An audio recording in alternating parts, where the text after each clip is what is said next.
Hello and welcome to episode 44 of Smooth Traffic.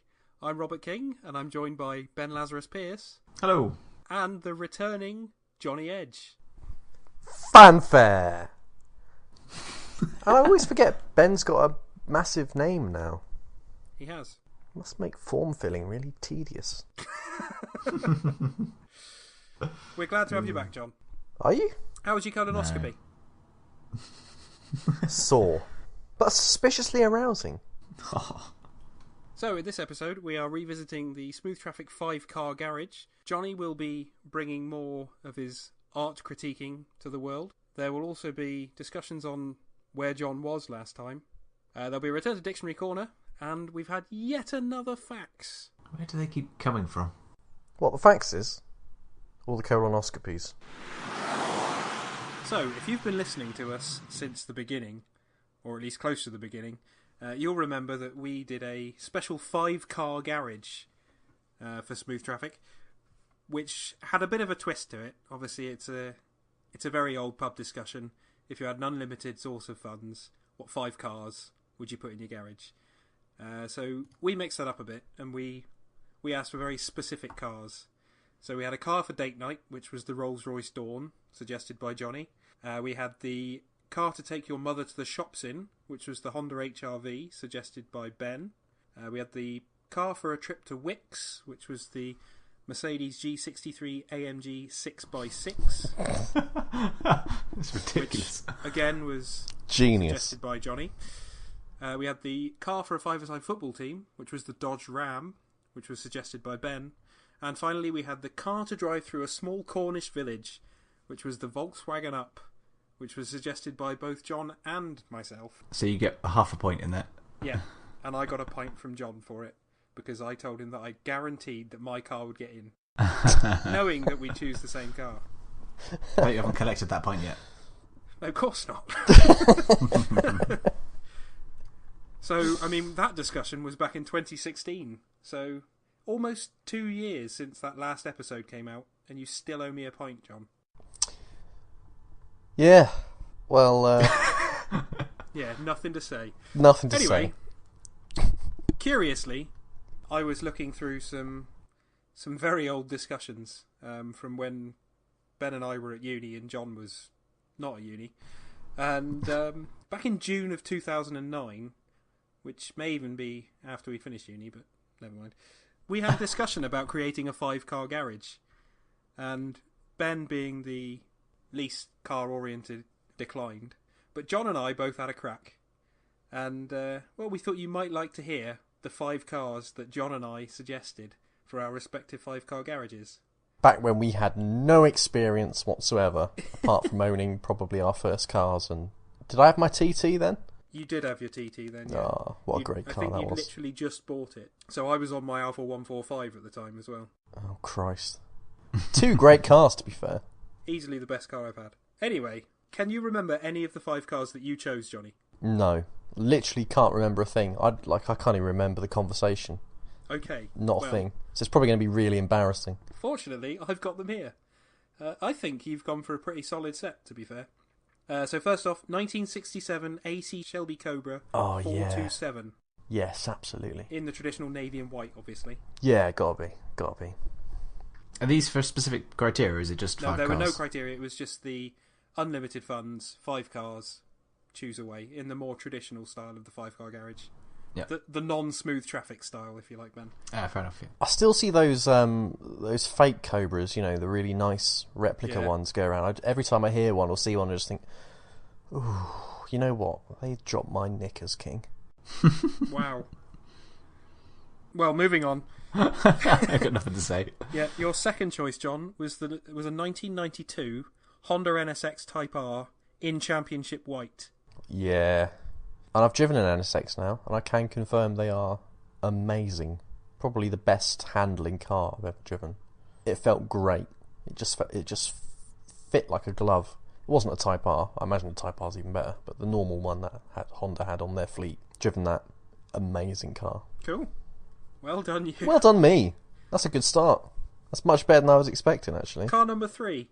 Uh-oh. 2008 Alfa Romeo 8C. Yeah, that's fair enough. That might be quite a good date night car. Quite possibly. Wish I'd said that now. Yeah. Yeah. I mean, to be fair, at the time when it came out, I remember us talking about it, and both you and I were fawning over its delightful good looks. Oh, it's so pretty. I presume they don't make them anymore, and the ones that were made have fallen apart. Shut up, Ben. Where's your 5-car garage? I probably couldn't have named 5 cars back then. I don't think you can name 5 cars now. That's true. Oh, no, wait, that's harsh. Volkswagen Golf, Volkswagen Golf, Volkswagen Golf, Volkswagen Yeah, one in Golf, blue, Volkswagen... one in red. Red, that's a bit racy for you, isn't it? Grey, please. Do you have it in beige? With generic skin tone colour? So I can climb inside it and no one will see me. Car number 4, Ferrari F40, 1990. That's good. Yeah, Solid that's choice. Good. Yeah. And car number 5, 93, Lancia Delta Integrale Evolution 2. Yeah, which we've since found out I don't actually fit in. Yeah, shame. So that would be the car to just look at. Yeah, so you'd probably have to knock it off your list, to be fair, John. Yeah. Or sell it. Sell it to Ben and tell him it's a Volkswagen Golf. Really reliable. It'll depend what colour you got it in, John. You might get away with a white one, but red... That's a decent 5-car selection, though, for someone who doesn't really know what they're talking about at that point. Decent selection, I think. How did you fare up then, Rob? And then we come on to me. Appallingly. So, naturally, John's now going to tear me apart for all of these. Because he's an arsehole. But I don't think... I think you'll be accepting of at least 3 of them, John. Okay. So, first up, and definitely still in the garage, is a 91 Alfa Romeo SZ, which I'm a massive fan of. I'd love to drive one. Yeah. And that is still firmly in my garage. A couple of the motoring journalists own one, don't they? I think one owns a coupe and one owns a convertible or something. That was called something different, wasn't it, the convertible? The RZ. RZ. There you go. So, yeah, it's a style that divides opinion, but I'm a massive fan of it. It's not traditional in Alpha style, is it? It's quite jaggedy. Yeah, it's very sort of boxy. sharp corners and stuff. Yeah. Bit different though. It's really grown on me over time, because I think when I first saw that I thought, what's happened? But since time has passed, and obviously I've become more and more derelict as the years have gone by, I actually quite like it now. So, well done. I approve. You saying well done to me, Alpha, both of us? Just well done to you. Thanks. Yep. Not sure about Alpha yet. Okay. Well, I wasn't expecting a compliment. Don't get used to it. Car number 2 on my list, 2008 Audi R8 V10. Oh yeah, no, that's a good call. Manual. Naturally. Yeah. I mean, certainly back in 2009, I would never have entertained the concept of an automatic. As far as I was concerned, that was the devil. Mm. But having driven plenty of more recent cars, I would say that there's a place for automatics. It's just not in nice cars. I reckon your next car is going to be an automatic, King. Do you? Yep. Okay. What's my next car? Dunno. No idea. But the R8 V10, the original Mark 1 R8 V10, especially with a manual gearbox, I did think they came with manuals, I want just the V8s, but they're a future classic, surely. Oh yeah, I think so. I think they're nailed on to be a classic. And I think it was such a revolutionary car to begin with, from an Audi standpoint, because obviously they hadn't really dabbled. You know, the TT, alright, was a sports car, but they hadn't really dabbled in anything properly supercarish before, had they? No. Point, that I can recall. I remember driving the concept on Gran Turismo. I think it was the Audi Le Mans or something like that, I think it was called. And yeah, it was really sort of futuristic and cool. And wasn't it also Will Smith's car in iRobot as well? But like futuristic. It was like an R8, but it didn't have wheels. It could have been. I mean, that could be excellent knowledge, John. That might be one for the Smooth Traffic Research Department.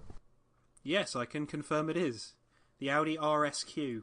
Good knowledge. Considering iRobot was 2004, yeah, the car is basically a futuristic R8. Yeah. When you look at it. Impressive. So there you go. Well done me. Listeners out there, just take a minute to just let that sink in. That was phenomenal. I think you'll all agree. So, anyway, well done. Car number 3 well done me. in my stable, which you're convinced is going to be automatic. Yep. It isn't. It's a Ferrari F355. Ah, but wasn't that the first car to have the F1 gearbox? The F1 transmission was available, but there was also a 6-speed manual. Ooh, I was so close. So, yeah, sorry, John. That's a good car, though. Oh, no, I think I approve of all of these so far, King. No, I was apologising for the fact that you were expecting it to only be automatic. I wasn't apologising for the choice. I stand by that. I was a big fan of that growing up. The F40 was fantastic, but I remember, I think the F355 was the first Ferrari that I had on my wall. Okay, yeah, that's reasonable. That's reasonable. And I was kind of right as well, so that's good. Listeners, I was kind of right. Makes a change. So this is probably where we're going to go off the cliff a bit. Oh, God. So you've approved of the first three, which I thought you would. Now, next up, I've got a Mustang, which is perfectly reasonable. But Which era? For some reason, in the year 2009, the Mustang that I wanted was a year 2000 SVT Cobra. Oh. Yeah. What happened? I don't know, because I've looked at it and I thought, why? I mean, certainly now I would go for a classic Mustang and have all the headaches of being a classic car owner.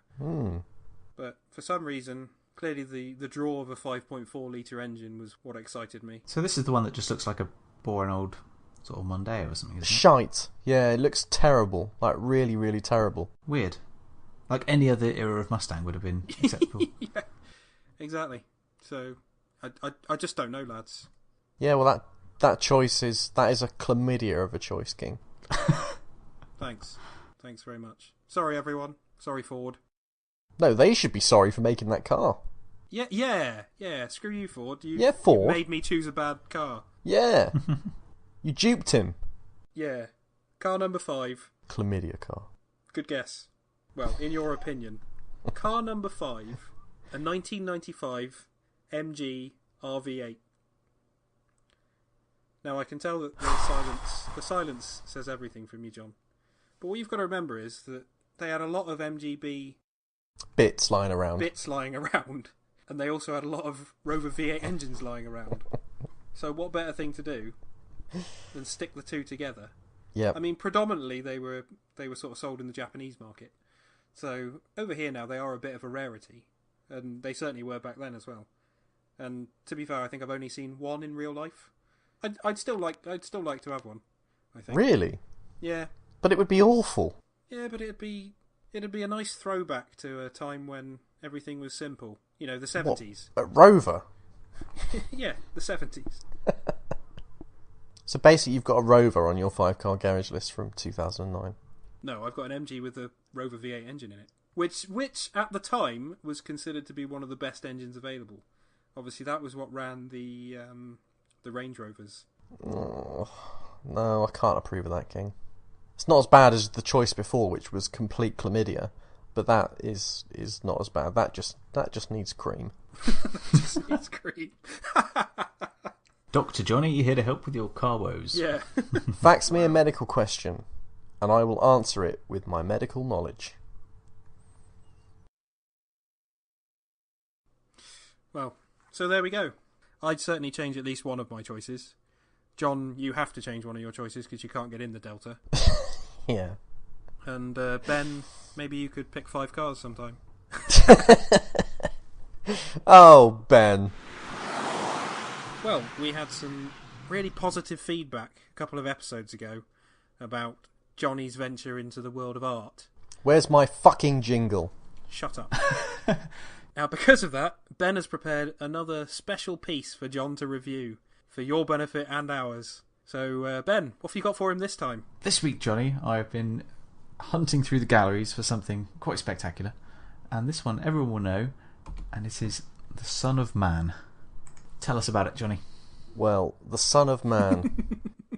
That is a painting. That painting reminds me of stupidity, because once upon a time, in France, I was called an applehead.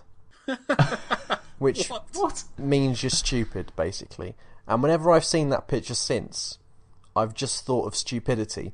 And now that I'm looking at the painting, it's giving me a very stupid vibe, because the guy is wearing a coat that is also a suit, and that's stupid. He's wearing a bowler hat, and everybody knows bowler hats are stupid unless you're a James Bond villain. And there's a lot of leaves left on that apple, and if you are going to eat that, which it looks like it is because it's very close to his face, you take the leaves off. Very, very stupid work of art. But I do like the way the clouds are just sort of dabbed onto the canvas there. You see what he's done? Just a little bit of a grey, bluey paint. Just dab those clouds on. Realistic clouds. Very, very stupid. It's just a stupid piece of art. It doesn't really inspire much, and it's modern bollocks, really, and it's kind of annoying and stupid. Is it really art? Yes, because it makes me feel emotions. Yeah, it makes me feel frustrated because I don't think it's very good, and it's stupid. So we should explain which painting this is in case you're not aware of it. So it is the picture of a guy with a sort of a bowler hat on and an apple obscuring his face. It's the one that was in the film Thomas Crown Affair, the one with Pierce Brosnan in. So I'm sure everyone has seen it. But yeah, it is a bit ridiculous. Apparently it's a self-portrait. I would like to know what he's holding in his left hand, because it looks like his left hand is hiding something behind his back. Like maybe he's about to pull out some bunch of grapes. Yeah, or another fruit. A knife to slice the apple with. Yeah, or maybe a pruning garden equipment to take the leaves off of the apple that he's about to eat. I don't know how the apple's staying there as well. It's floating. I think he's probably got like a flute in his mouth, and he's balancing the apple on the end of the flute. Yeah, that's probably the most logical explanation. Yeah, that is the only reasonable explanation. That's literally the only... Can I ask you a question about this painting, John? Yes, please do. I'm an art expert. I'm interested to know, why do you think that he's at the seaside? Well, if you have a little look, King, the seaside is heavily implied in this artwork, because on top of the layer of bricks or stone, the artist has used a sandy kind of colour, which makes you think of, subconsciously of course, because art is heavily about the subconscious, it makes you think subconsciously of something called sand. Now sand is used largely in construction, but it's also found in its natural form by the sea. But he's not really dressed for the beach. Do you think he's wearing flip-flops and that's at the end, at the bottom of the picture that's been cut off? Do you think he's an Australian businessman and beneath his overcoat are shorts and flip-flops? No, because he's not being offensive in any way, and Australians are always without fail offensive. Offensive? He's balancing an apple in front of himself. Right when someone's trying to paint him. That's incredibly rude. Possibly. I mean, it's a stupendously average piece of art, and it's stupid, and I don't know why anyone, especially Pierce Brosnan, would want to steal it, to be quite honest. Hasn't he got better things to do? Well, he's not James Bond anymore, so probably not. So the next person to steal this painting might be Daniel Craig. Is that what we're saying? Could be. Good. You can earn yourself a jingle if you do something like this again, Johnny, but it actually adds value to someone's life. I want my fucking jingle. If someone tweets us and say they're enjoying it, you can have a jingle. What, no one has yet? Supposedly not. But people tweet King about his Dictionary Corner segment, which is absolutely awful, and the worst segment ever. Dictionary Corner is fantastic. It's informative, it's fun, and it teaches people how to insult you in so many new ways, John. If you do say so yourself. Yeah, even if I do say so myself. I'm modest, obviously. Whereas your dalliance with art is nothing more than that. A dalliance. King, I am an art expert. I have visited at least 5 art museums. As with everything, you will grow tired of this, and eventually you'll just cast it aside. I don't want to do that art anymore. It's boring. The only thing I would give up this segment, which does yet not have a name, is to do the cheese report. Because the cheese report is a brilliant idea that no other podcast has done ever in the history of podcasting. People want to know about cheese. Last week I found a new type of cheese that is grown in cathedrals, and it's brilliant. More cheese reports. That's the only thing I would give up my educational art segment for. So there you go. If you would like to tweet us and tell us that you've enjoyed Johnny's art segment, that will mean that we'll never have to have another fucking cheese report. But I will have to make a dodgy jingle. Ben's Dodgy Jingles. Available now at all good record stores. I would buy it. So, as I talk to you, possibly in real time now, from the microphone, which is going through the internet and into your ears, the listener, that's who you are in this story, I'm doing so from a place called Yorkshire. But before I left Yorkshire, me and Ben Pearce, we teamed up with hit musician Cylo Lawnch to basically get ready to release Smooth Traffic's first single. Can I just ask, when you say before you left Yorkshire, you just said you're in Yorkshire? This is very confusing, John. The real time. The real time. But anyway. For those of you that are confused, I've blown John's mind pre-recording this segment with some science, and he's still a bit fuzzy, so sorry. I am very, very fuzzy right now. I don't really know what's going on. But me and Ben, we definitely teamed up with the hit musician Cylo Lawnch to come up with Smooth Traffic's first single, and Kingy, you're the star of it. Kingy, we're going to make you a star.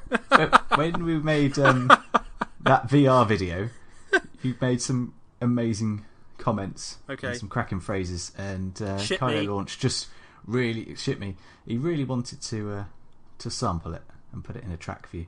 He's a talented guy. So you've seen the artwork that Johnny's prepared for it. I have. This is going live very soon. We just thought we'd share the track with you now, Kingy, so you can see. Just before you do, sorry, what was the name of this featured artist? Cylo Lawnch. Cylo Lawnch. Okay. Yeah.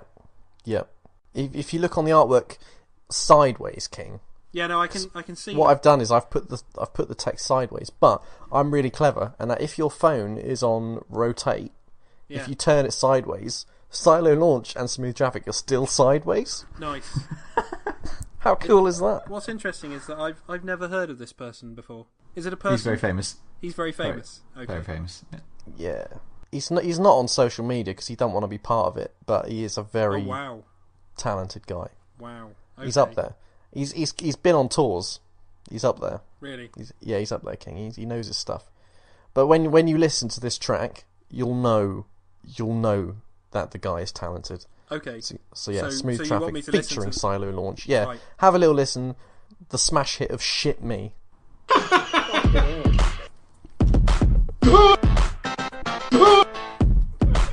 a baby.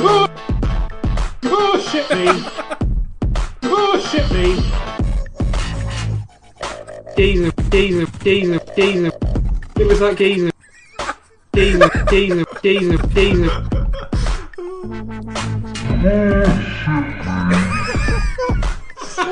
Smooth traffic.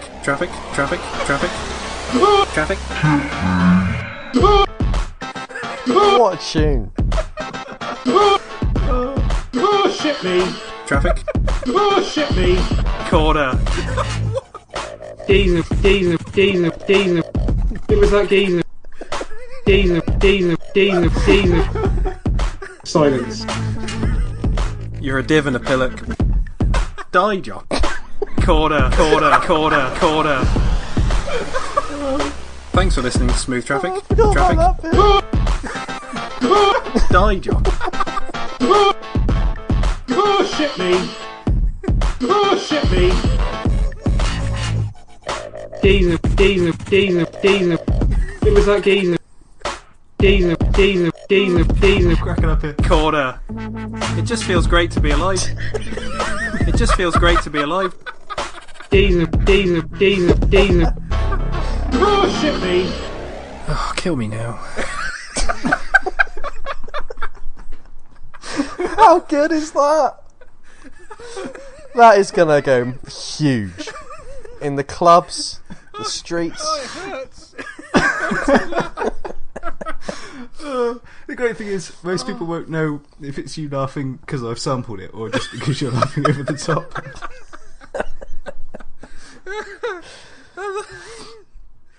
Oh dear. There we go.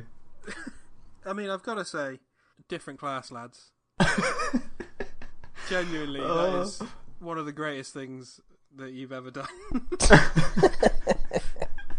The annoying thing is, it took me absolutely hours to make that, which is sad in itself.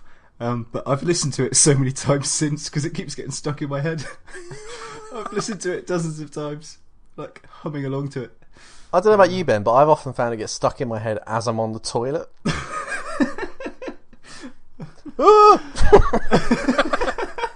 It's the repeated. It's what a tune! What an absolute tune! You're going to be famous, King. Wow, it's going to be in the clubs. that is a good solid minute and a half of high quality audio. Real music by Smooth Traffic. My first attempt was about 30 seconds, and Jonny was like, nah, it's got to be longer. And I was like, mate, that took me hours. So I'd do it again. I basically redid it, didn't I? It was a completely different tune the first time. Yep. Wow. Yeah, it's got to be single length, isn't it? And I think that is just about single length. People can download that, listen to it on their music devices, and just happily bop along the street to Shit Me.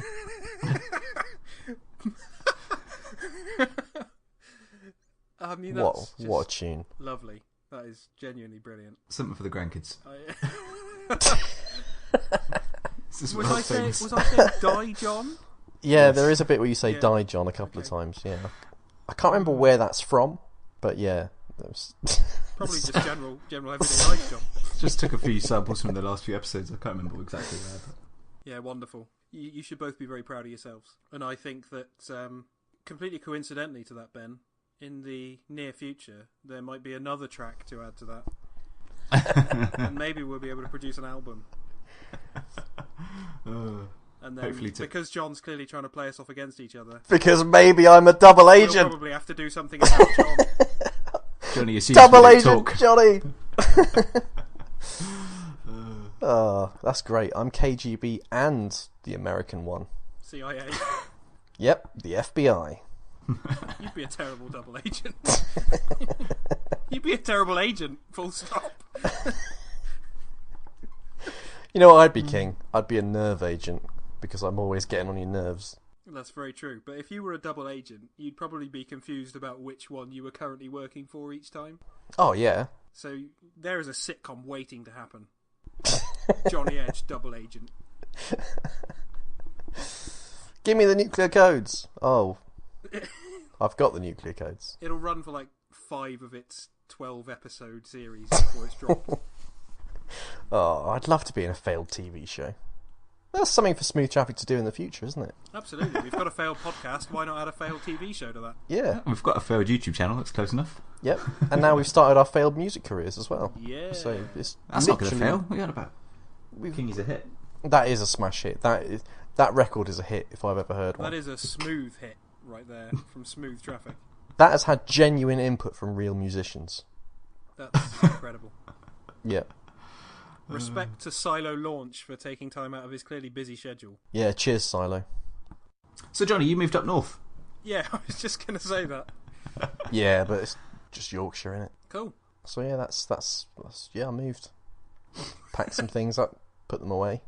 Travelled to Yorkshire, and now I'm going to unpack them at some point. And now I live somewhere that isn't Devon. It's called Yorkshire. And it's a lot further away from Cornwall. Yeah.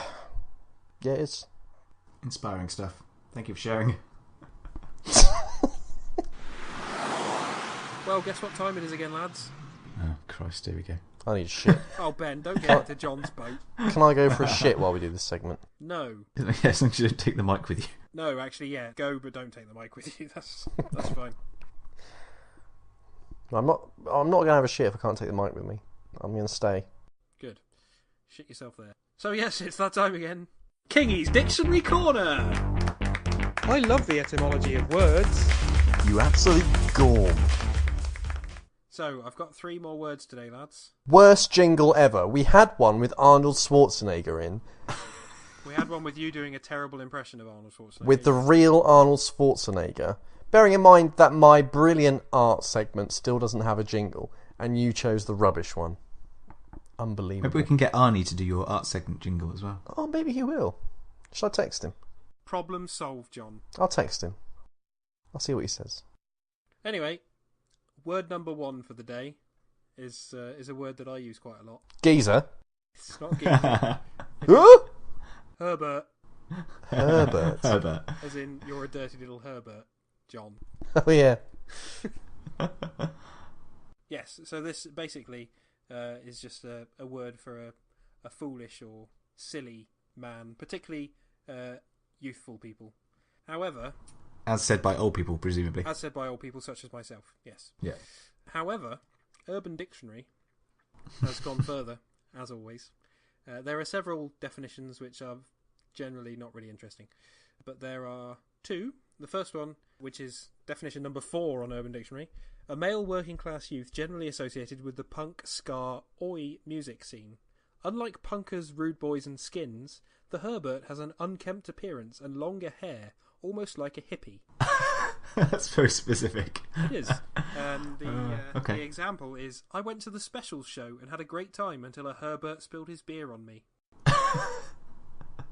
I like the Specials. But it gets better. Please tell me there's sherbet involved somewhere.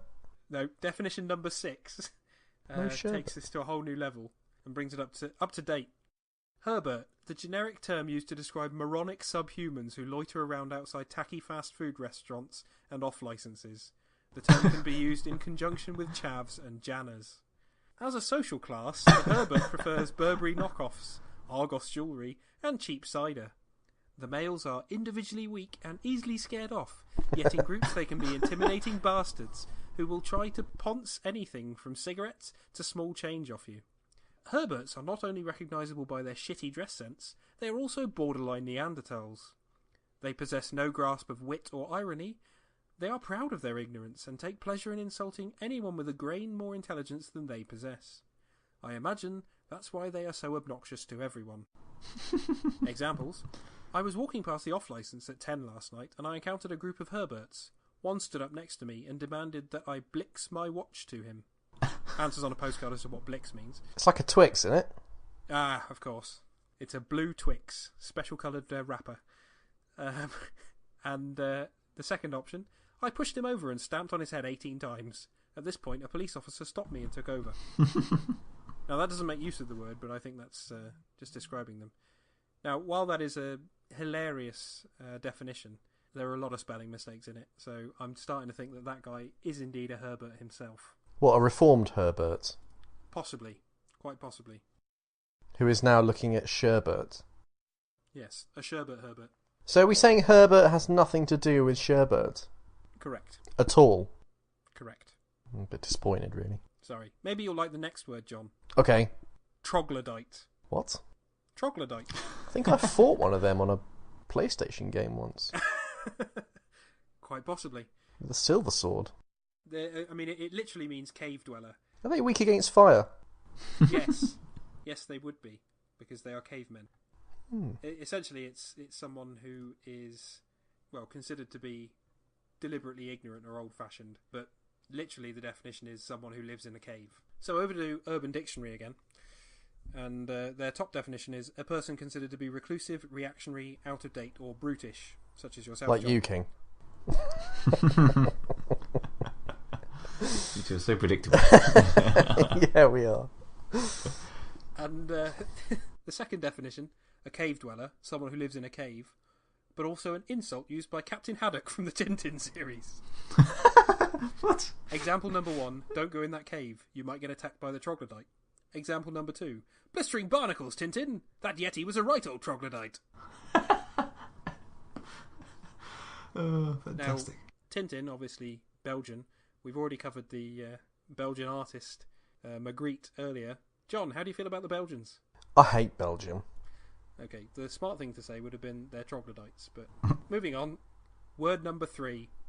There's a third word? There's a third How long word. is this segment going to go? This is like taking up the whole of Smooth Traffic now, King. There's a third word, and it's not even offensive to you, John. Neither the other two. I'm an art critic. Debatable. So we're going to talk about shag. What a word. What a word indeed. Now, obviously, shag has multiple definitions. It could be the fabric that is used to make very thick carpets. As in, look at my shag pile. But that's got pile in it, King. So what is a pile of shag? Is that an orgy? Pile is a type of carpet. Anyway, let's not get into that. Apparently, shagging is also a term used in baseball to describe catching fly balls. Oh, really? Is a fly ball a really cool ball? A fly ball is a ball that is hit in the air, usually very high, and fielders attempt to catch them. He got confused with the Offspring song he likes. Pretty Fly for a white guy. fly ball for the baseball. So the Americans use the word shag in a different way to us. Now, the British, we use shag as a definition for sex. And thanks to the lovely people at Urban Dictionary, Top definition: a British slang term for sexual intercourse, used by people who think the term making love is too innocent and fuck is too coarse. Example: I know she was my school teacher, but I still wanted to shag her. Alternatives, it suggests, are fuck, hump, ride, Roger, and of course, bonk. Oh yeah, bonk. I like to use bonk. Good solid word. Bonking. Yeah, that is a good word. And of course, the other definition for shag, among many others surely, it's a bird. So if you ever see a cormorant, specifically European shag, you can say, look at that shag, and then you can make your own jokes from there. Is that the same as an albatross? No, they are two very different animals. I might find it hard to spot then. What? Because you only see albatross in Yorkshire? Is that what you're saying? No, it's just albatross is the only bird I know is a bird. Oh. What about pigeons? I don't know if they're birds. More kind of like a mutated rat. Seagulls? No, they're not birds. Ducks? Oh, that's... Yeah, okay, ducks. Yeah. So is it a duck? It's kind of a sea duck. A sea duck? I'm trying to put it in words that you'd understand, John. Interesting concept. Yeah, it's a duck that lives at sea. There you go. I think what you need is a picture for him. Yeah. That's going to be the only way we're going to bottom this out. Did you know you can't feed ducks bread anymore? You've not been able to ever feed ducks bread. Ducks don't like bread, as it turns out. It makes them incredibly bloated, and they get what's called the duck runs, which is like human runs, but on a duck scale. That's why the Thames is so polluted. Exactly, Ben. So now you have to feed them stuff like salad and quinoa. Hummus. I want to see people throwing quinoa at ducks. They Yeah, would you love feathery it. bastards, have that. I bet they do that in Bath, King. I don't know many people in Bath that would throw quinoa at ducks and shout, "Here you are, you feathery bastard." No, not in that accent, but you know. There's enough people in Bath to be able to throw quinoa into the river or duck lounging area without having to worry about the huge cost of it. Quite possibly. I mean, we've managed to get very sidetracked from the common shag, as it's also known. The Phallocrocorax aristotelis. Did you know that some albatrosses have blue feet? I did not. There you go. Good. So there we go. So the word shag, popularised by Austin Powers. Ah yes, shagadelic. I think you were getting a bit lazy with this dictionary corner though, King, because now you just rely on the Urban Dictionary. It's slack. I'm very disappointed in you. The trouble is that when we started this, it was just a way to help you figure out new words or existing words that you could use to describe John. And then, as time progressed, you look up these words on Urban Dictionary, and some people write some fucking hilarious shit on there. And quite frankly, I'm prepared to just read those out. I'm not ashamed of that. I'm more than happy to give a proper definition of a word and then jump straight onto Urban Dictionary. So basically, where me and Ben put in weeks of work into making a hit single for Smooth Traffic, you go on a website and read what's written. I mean, that's basically what Susie Dent does on Countdown, except the website is just a physical dictionary that she looks in. I always get them mixed up with Rachel Riley. Susie Dent's the one that sits down. Rachel Riley's the one that stood up. I don't think I can make it any more simple than that. I'm pretty sure they both sit down, though. Or do they both stand up? Susie Dent doesn't stand up. Rachel Riley does stand up, but she sits down between rounds. So are you saying that Susie Dent doesn't have the use of her legs? Or doesn't stand up for broadcasting reasons? Her job is predominantly desk-based, I think. Yes. Bit like yours, Ben. Yes. Bit like yours, Kingy. Yes. Bit like mine, Jonny. No. You don't even have a desk. Oh, that's true. Maybe I can make one. No, you couldn't. You could make quite a good desk, Johnny, actually, if you got on your hands and knees. People could put things on you. That sounds strangely erotic. I'm very aroused. It's careers advice. Are you planning to shag Johnny next time you see him? Depends how good a desk he makes. And on that note, thanks again for listening to my Dictionary Corner. Disgusting. Not you, Ben, the segment. As you know, guys, we unfortunately can't turn the fax machine off because it's just such old technology that we can't do anything about it. It just churns out useful questions from our friendly listeners. It's powered by ectoplasm. Really? I think it's toner. But either way, another question has come through, guys. So, it's time for Mad Facts. Fax machines are the cockroaches of technology. So, the facts question for this week, aimed at you, obviously, Johnny, because that's what we always do. Whoa. What? The jingle? Yeah. Has that got Morse code in it? It might have. You're a disgrace, Ben. You're an absolute disgrace. I wondered how long it'd take you to notice. I approve of that, Ben. I cannot believe that you let John lead you down a path there. Because let's face it, he's obviously the brains behind that. But don't worry, King, I've bleeped the word out for you already, so you don't have to do it. I can't believe you broadcast that word 2 or 3 times in Morse code and not even noticed. Fantastic. Yeah, King. Sorry, I'm not fluent in Morse code. So this week's facts. Johnny, if you were really a robot, would you want to know? I have a counter question. Go on then.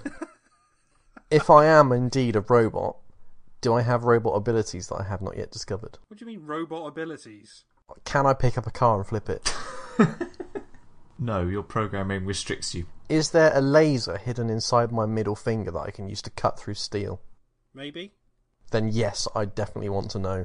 Because if I can unlock extra abilities that I can use to basically do things like, I don't know, rip a dog apart that I don't like, maybe something like that, then I would love to know that I was a robot, because it would lead me on a voyage of technological discovery, which I would fail to understand, but someone else would. So probably you'd come with me, Ben. Okay.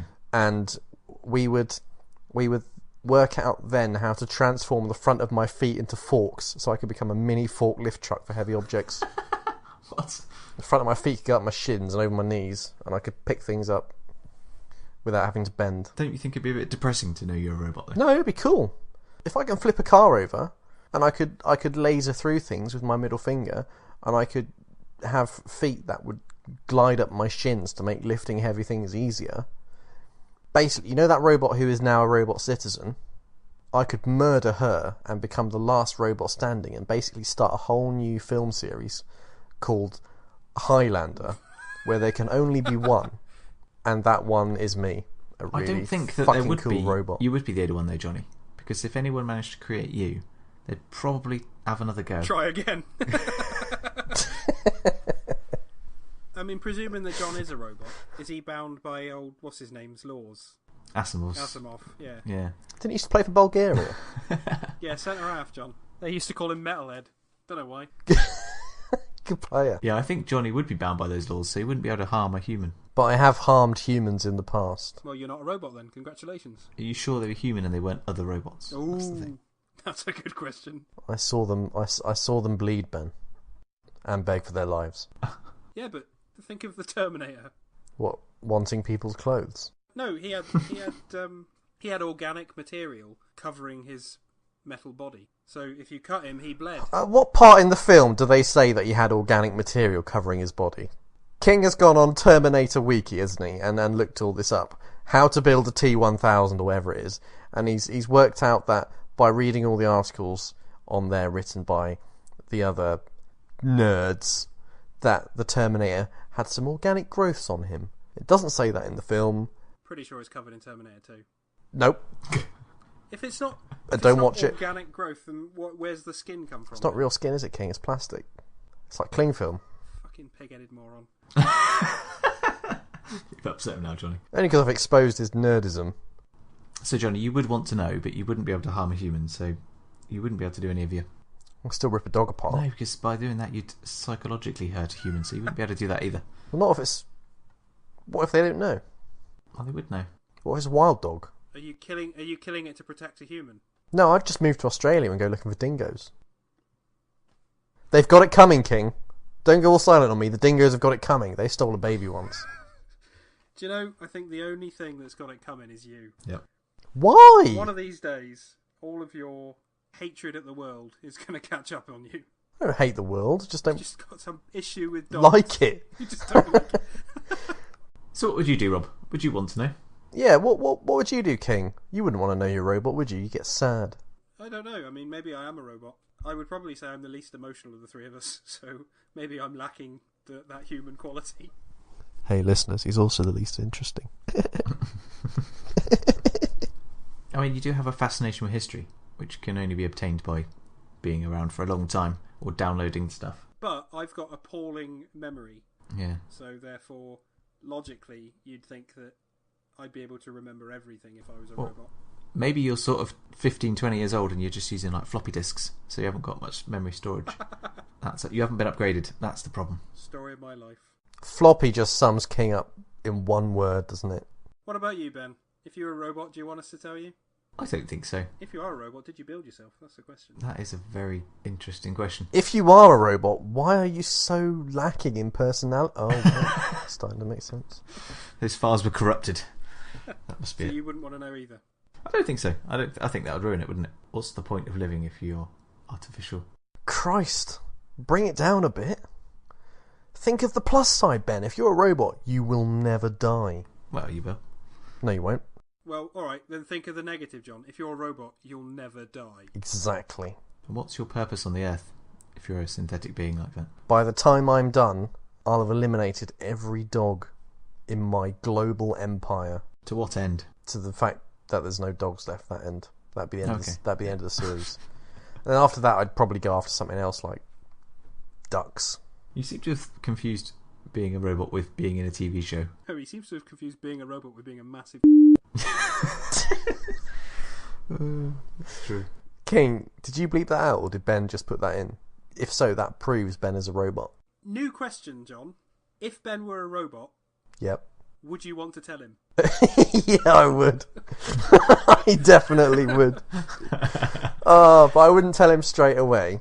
No. I'd just be dropping hints for a few years. Or attacking me with magnets, seeing what happens. Think.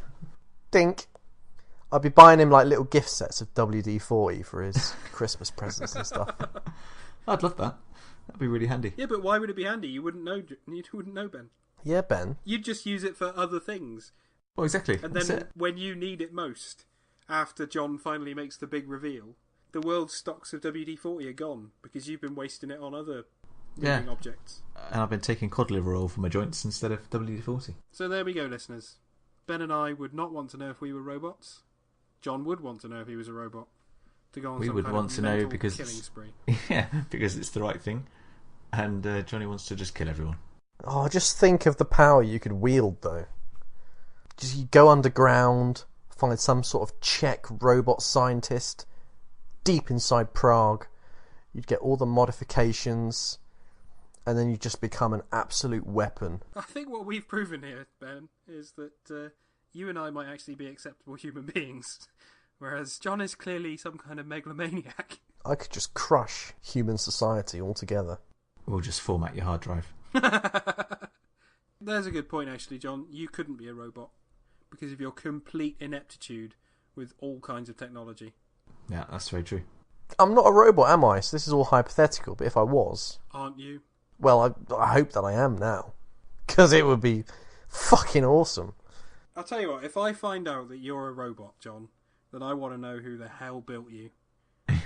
What the hell were they thinking? Because they've got some serious answers to come up with. It's probably Ben. It's my little practical joke on the world. Until it goes horribly wrong and causes the Third World War.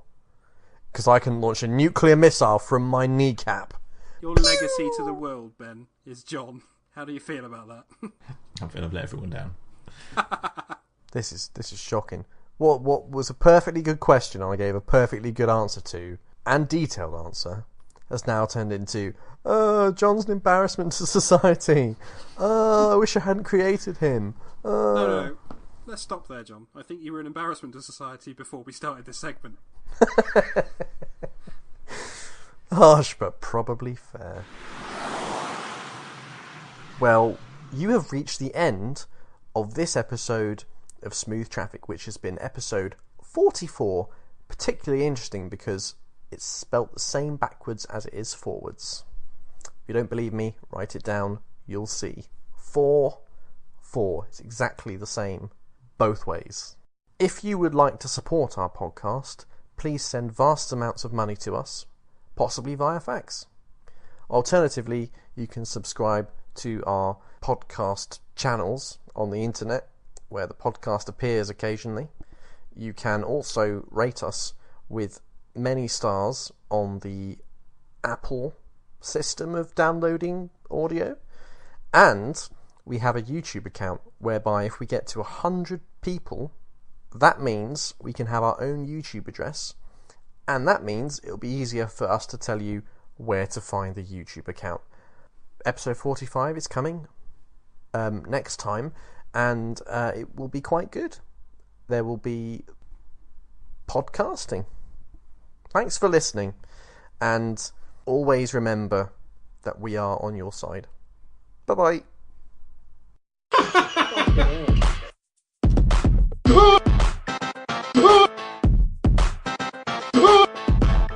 Oh shit me!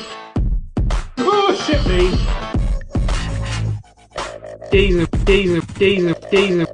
It was like geezer. Geezer.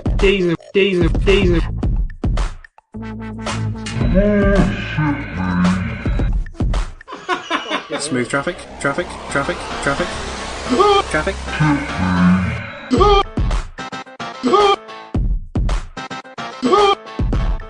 Oh shit me! Traffic. Oh shit me! Corner. Geezer. It was like geezer. Geezer. Silence. You're a div and a pillock. Die, Jock. Corner. Thanks for listening to Smooth Traffic. Die, Jock. Oh shit me! Oh shit me! Geezer. It was like geezer. Geezer. Corner. It just feels great to be alive. Geezer. Oh shit me! Oh, kill me now.